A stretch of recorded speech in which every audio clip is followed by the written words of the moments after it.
I'm sorry to say, but we have to start out today's video on a very serious note.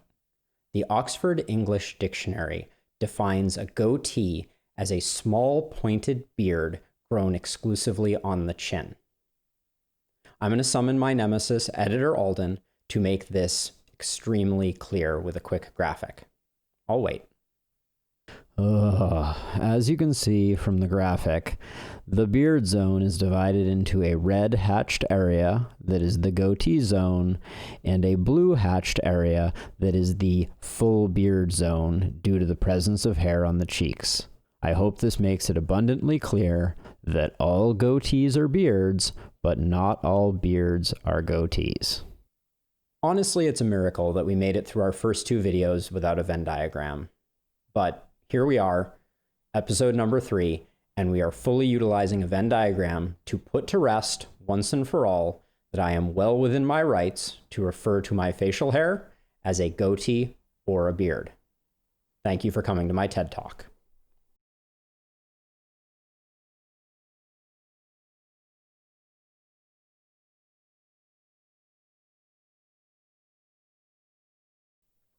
Well, if you thought that I was out of my comfort zone talking about medicine and law in the last episode, you're in for a real treat this time, because we're going to talk about sports. Something neither near nor dear to my heart, but a certain facet of which I find particularly interesting. There are certain sports that I don't really enjoy watching one way or the other. In fact, there are certain sports that bother me to watch. Two of the chief among them are soccer/football, depending on where you live, and basketball. Each of these sports has a strategy that I find fundamentally repugnant, and watching it frustrates me to no end. First, to talk about soccer. Soccer is notorious for flopping.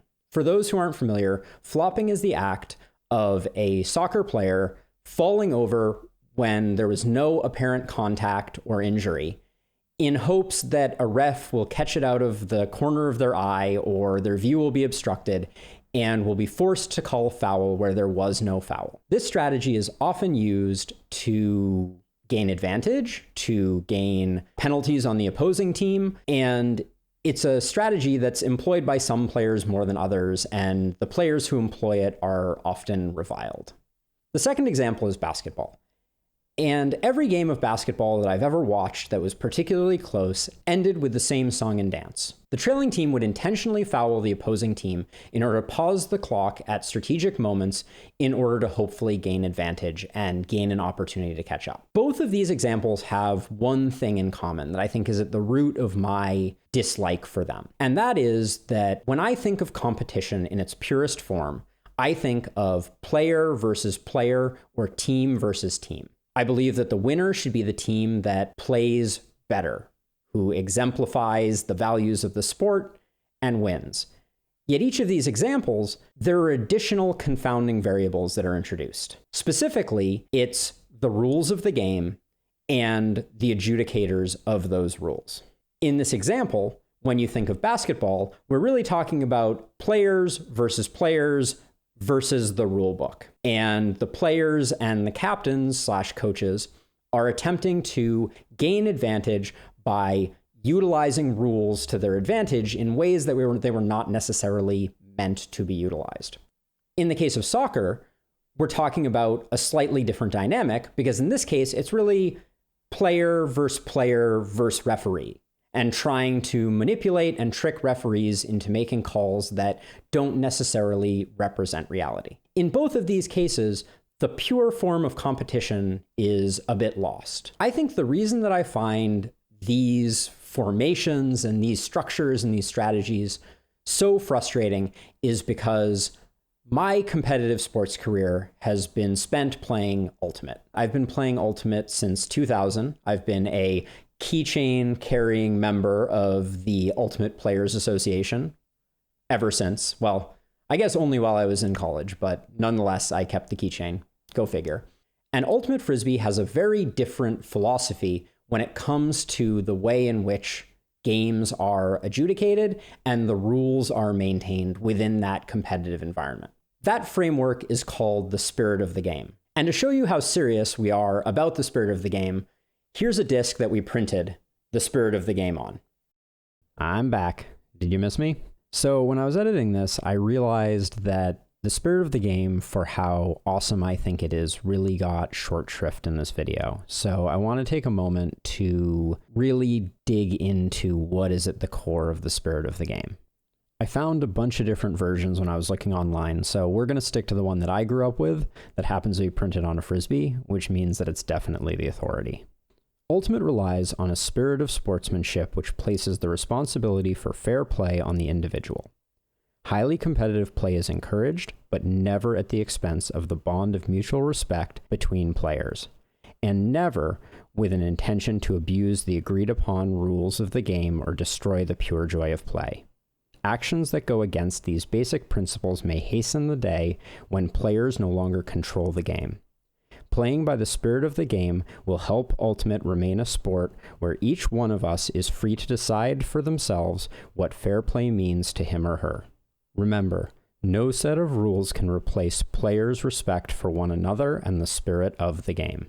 I think that's a really cool philosophy, and it's worth taking a moment to appreciate the contrast between that and some of the other sports that we're talking about. But anyways, now back to your regularly scheduled program. I'll give you the Cliff Notes version. The spirit of the game basically guides Ultimate players to, first and foremost, enforce the rules of the game themselves. Not to look to outside governing bodies or third parties, but to have a fundamental relationship with the rules where everyone is trying to follow them to the best of their abilities and trying to create an environment where pure competition wins out and no one is above following the spirit of the game. And I think that that's become really important to me as someone who has played Ultimate and also has watched other competitive sports. There is something fundamentally corrupting about the idea of sports being not only about the feats of strength and incredible prowess of the athletes, but then also about the strategery of manipulating and coercing the rules and officials surrounding the game in order to gain advantage. You may be saying to yourself that this sounds awfully platonic ideal, but doesn't really work in real life, and I would understand why you feel that way. But I assure you, it works almost flawlessly, and I'll explain the almost in a second. The reality is, at lower levels like the collegiate level, the club level, this philosophy does work.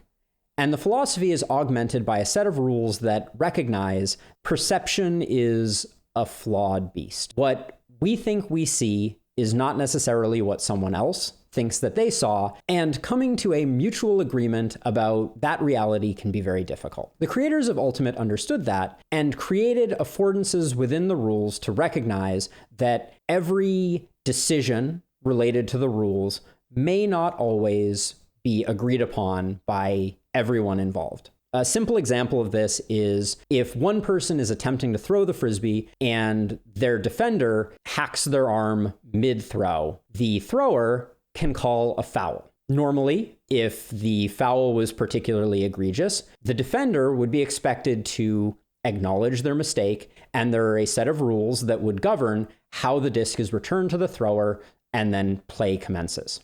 However, in some cases, it can be very difficult to say with certainty what happens. Maybe the defender thinks they really only got their hand on the disc after it was released from the thrower's hand, which is perfectly valid.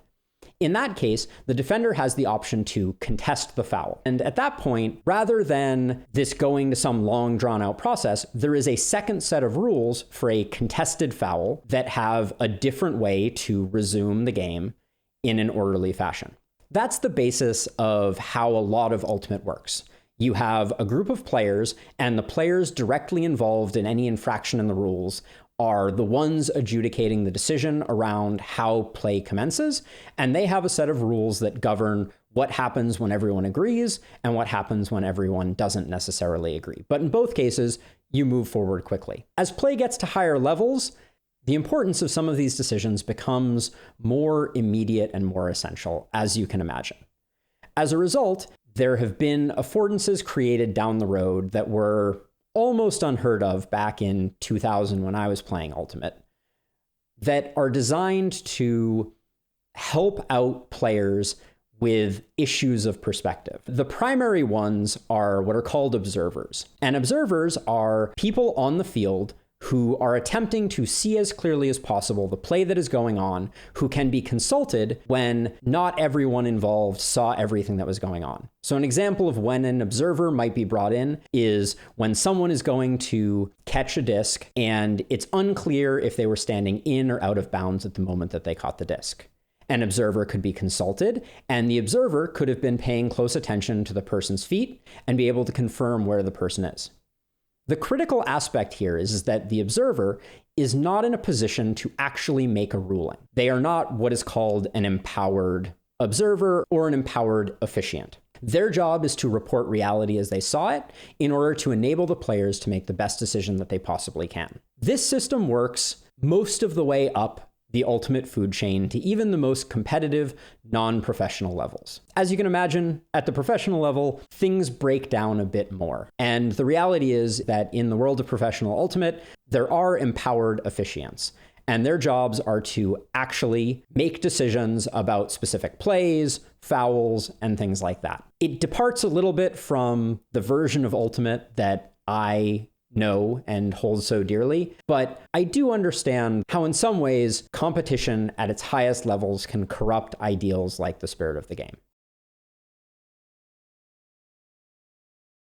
I'm going to leave you with a few closing thoughts about Ultimate the game. First off, we call them discs, not frisbees, because the Wham-O Corporation owns the trademark to frisbee. And specifically, most Ultimate play does not use Wham-O products at all. In fact, like this disc that I was showing you before, this is a 175 gram Discraft disc. And if you're looking to get started in the world of Frisbee and or Ultimate, I would highly recommend them as a great source of high quality discs that are made the way discs should be made. Look at me, shilling for Discraft. I can assure you there's no sponsorship yet, but Discraft, give me a call. To wrap things up, I think that Ultimate really nailed it in this particular case. The relationship between players and the rules should not be one of abuse or strategy. It should be one of creating a framework that governs a competition in which the most skilled player or team perseveres. And that's about it. And sports that don't fit into that category generally turn me off pretty quickly. And I find the spirit of the game and the way that Ultimate has constructed its rule set to be something that is very fundamentally awesome and worth sharing, because I think these philosophies apply to a great many things beyond just competitive sports. Anything that has rules. There's value in thinking about our relationship with those rules and what creates the most gratifying and enjoyable environment to appreciate whatever it is we're doing. Because at its heart, games, competitions, sports are and ought to be designed around fun, enjoyment, and accomplishment. And that's easy for me to say because I'm not a particularly competitive person. I'm the person on the sideline cheering good try when a coach might be screaming something like, "If you can catch it, you can catch it."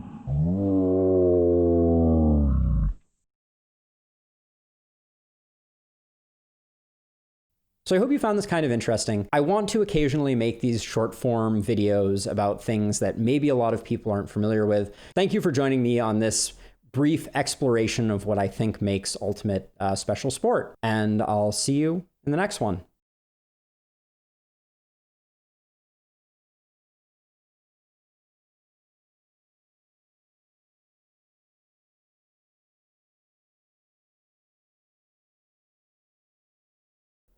Not a potamus. Ponderous.